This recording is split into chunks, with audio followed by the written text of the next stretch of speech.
Snow sa disyerto, malalakas na ulan at malawak na wildfire na pinalala ng malakas na hangin. Ilan lang yan sa pamapinsalang panahon sa iba't ibang bahagi ng mundo mula 2024 hanggang unang mga araw ng 2025 na sinasabing dulot ng climate change o nagbabagong klima. Nakatutok si Ian Cruz.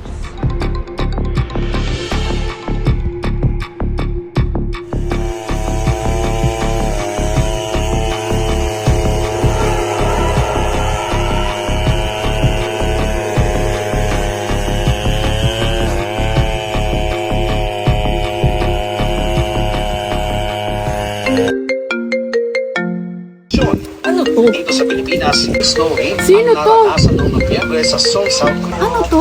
Plus, bulit pa rin ng mga maraming Ito din eh.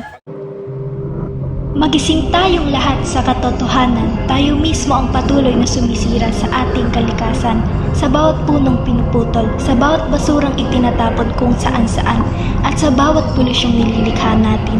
Unti-unti nating winawasak ang mundong ating tinitirhan at wala tayong ibang dapat sisihin kundi ang ating mga sarili lamang. Sagutin mo na. Ikaw na sumagot. Hello? Hello? Ano po to? Kami po ang mga nasa tupad. Ano po yung tupad?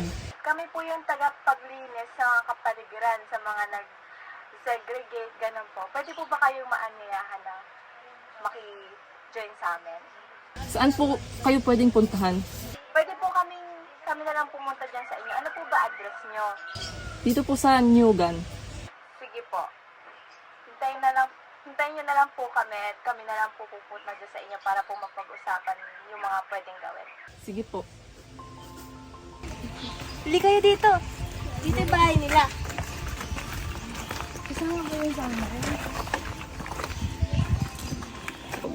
Tao po!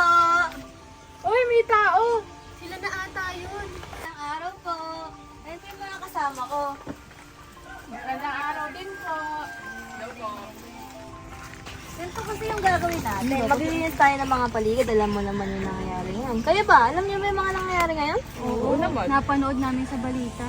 Oo nga, madami pinuputol na puno. No? Kaya ngayon, yung tupad, gusto, imbitahan yung lahat para maglinis. Kaya maraming salamat at sumama kayo sa amin. Kaya ngayon, maglilinis tayo ng mga paligid. Isimulan na natin ng pagbabago. Sige po. Kung tayo mismo ang patuloy na sumisira sa ating kalikasan, tayo rin ang pagbabago na kinakailangan. Nasa ating mga kamay ang kakayahang itama ang ating pagkakamali.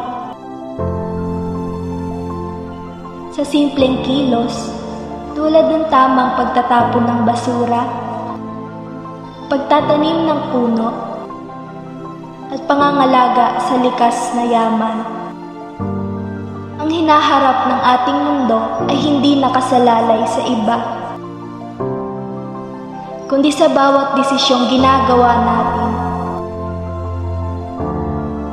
Kung pipiliin natin kumilos, may iwan natin ang isang mundong mas malinis, mas luntian, at mas maayos para sa mga susunod na henerasyon.